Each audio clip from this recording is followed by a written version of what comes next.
Hello दोस्तों।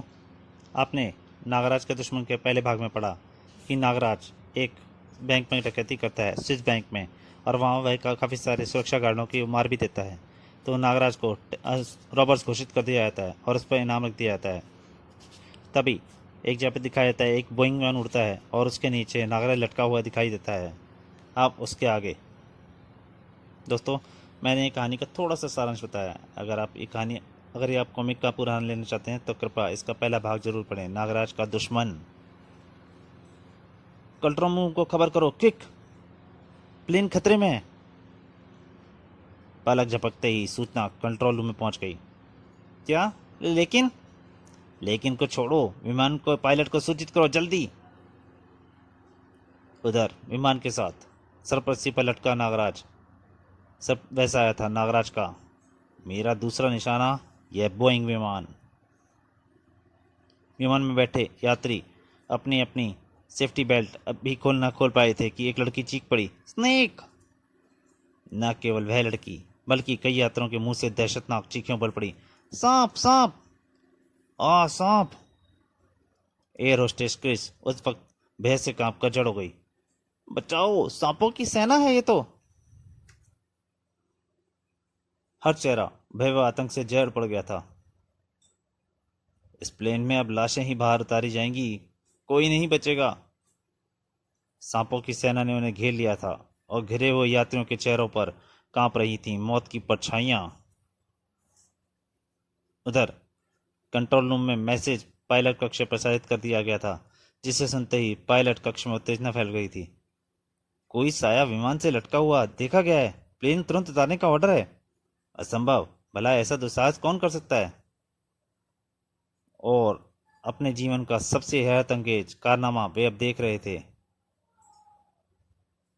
पलक झपकते ही नागराज सामने से गायब हुआ और, हेलो कंट्रोल रूम, मैं विमान वापस उतार रहा हूँ, विमान पर नागराज आ पहुंचा है। नागराज? उस देश की पूरी पुलिस तलाश कर रही फिर रही है, तुम फौरन विमान को नीचे उतारो। लेकिन बहुत अचानक ही भूत की तरह प्रकट हुआ वहां नागराज। विमान अब नीचे नहीं उतरेगा ऑफिसर, बल्कि यहीं एयरपोर्ट पर चक्कर लगाता रहेगा। तो तुम इंसान है कि जादूगर? और तब तक चक्कर लगाएगा जब तक इसमें ईंधन की एक भी बूंद बची है। मुझे 20 करोड़ रुपए चाहिए ऑफिसर। मैंने एक टाइम बम विमान में उतने समय के लिए फिक्स कर दिया है जितने समय का ईंधन विमान में मौजूद है।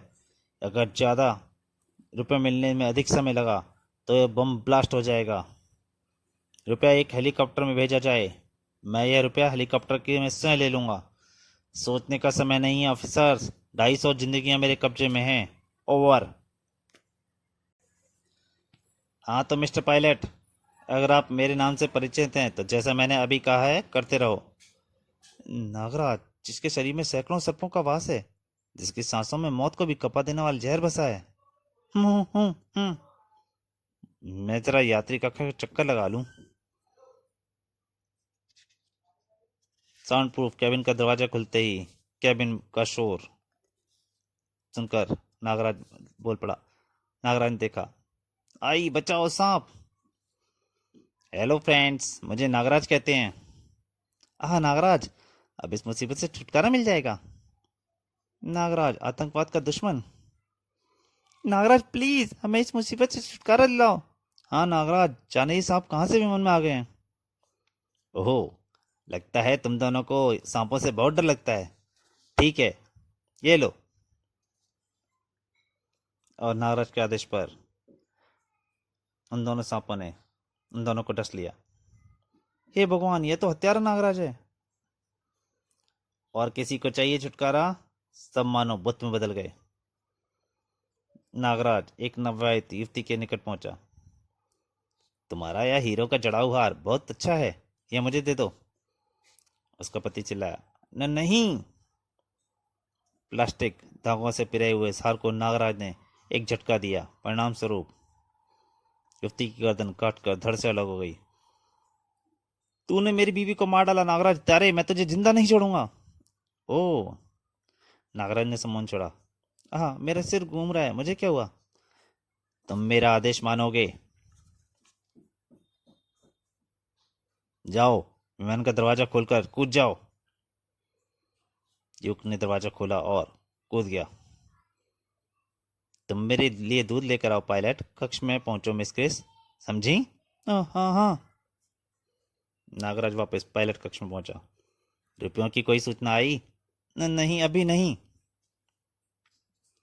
जबकि मेरे अनुमान से विमान में अब केवल 1 घंटे का ईंधन होना चाहिए। उधर एयरपोर्ट के बाहर भारी भीड़ जमा हो चुकी थी। नागराज ने विमान हाईजैक कर लिया है। 20 करोड़ की डिमांड है। अगर ये डिमांड पूरी नहीं हुई तो? नागराज उड़ान के बाद से ही प्लेन को एयरपोर्ट के ऊपर चक्कर लगवा रहा है। नागराज ऐसा भी कर सकता है। हाँ, विमान में ईंधन चुकने तक सरकार को सोचने का समय दिया है उसने। उच्च अधिकारियों की आपातकालीन मीटिंग चल रही थी। नहीं, अगर हमने इस नाजायज मांग को स्वीकार कर लिया तो ये हमारी हार होगी। नहीं किया तो 250 नागरिकों की मौत। उफ, कमबख्त ने विमान को कहीं उतारा भी तो नहीं, अन्यथा हम कोई उपाय करते।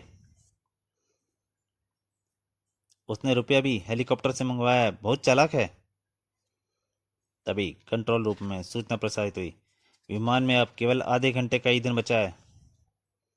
सोचने का समय नहीं है सर, हमें तुरंत कुछ करना होगा। डोंट वेरी, उसे 20 करोड़ रुपया चाहिए। अगर उसने विमान उड़ा दिया तो वह उसे नहीं मिलेगा। उसे बातों में उलझाए रखना होगा, ताकि जब तक हम इस समस्या से निपटने का कोई उपाय तलाश कर लें। और फिर ज्यों ज्यों समय गुजरता गया, सबकी सांसें रुकने लगी। विमान में सवार चालक दल सहित सभी 250 व्यक्तियों के चेहरे मौत के भय से पीले पड़ गए थे। केवल 15 मिनट और, कोई नहीं बचेगा। उधर नागराज पायलट कक्ष में दूध पी रहा था। वाह, केवल 5 मिनट रह गए हैं नागराज। फिर सहसा हिम्मत जुटाकर क्रिस कह ही गई, नागराज हमारे साथ तुम भी तो मरोगे, फिर 20 करोड़ रुपए कहाँ से लोगे? तुमसे किसने कहा मैं मरूंगा? और अब मेरा दिया गया समय समाप्त होने में केवल 2 मिनट रह गए हैं। इन 2 मिनटों में तुम विमान हवाई पट्टी पर उतार सको तो उतार लो, मैं चला। कहकर नागराज नीचे कूद गया और पैराशूट की मदद से नीचे जाने लगा। नीचे खड़े अधिकारी चौंक पड़े। वह नागराज है, वह विमान से कूद गया है, अलर्ट! नीचे उतरते ही उसे गोलियों से भून डालो। लेकिन अब विमान का क्या होगा? पायलट उसे नीचे उतारने की कोशिश कर रहा है, जबकि विमान के भीतर नागराज कूद गया। पैराशूट लाओ, कूदो, बम फटने में कुछ ही क्षण शेष रह गए हैं। भागो, कूद जाओ। एक यात्री बिना पायलट के, बिना पैराशूट के ही विमान से कूद गया। आ केस और दूसरी परिचारिकाएं पैराशूट ले आई। जल्दी कीजिए, ये पैराशूट पीठ पर कसकर बांधिए। हेल्प मी गॉड, हे भगवान मदद कर। मौत के भय से कांपते यात्री कुछ पैराशूट कसने में सफल हो गए, कुछ नहीं, किंतु कूद सभी पड़े। कूद जाओ।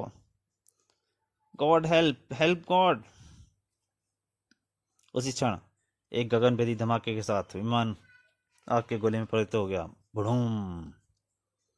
वह भयानक दृश्य सैकड़ों आंखों ने अपनी आंखों से देखा, सैकड़ों लोगों ने।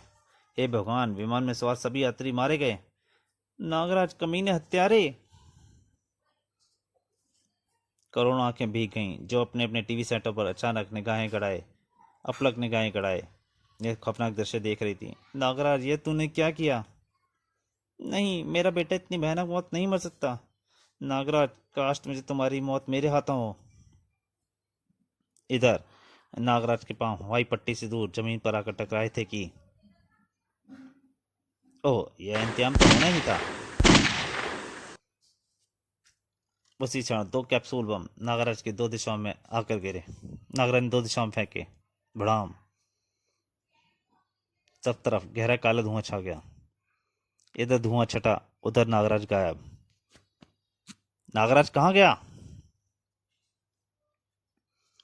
अगला दिन समाचार पत्र बेचने वालों के लिए चांदी का था। आज की ताजा खबर, आज की ताजा खबर, नागराज पागल खूनी हो गया है, स्विट्जरलैंड में हंगामा। एक देना, एक मुझे, एक मुझे।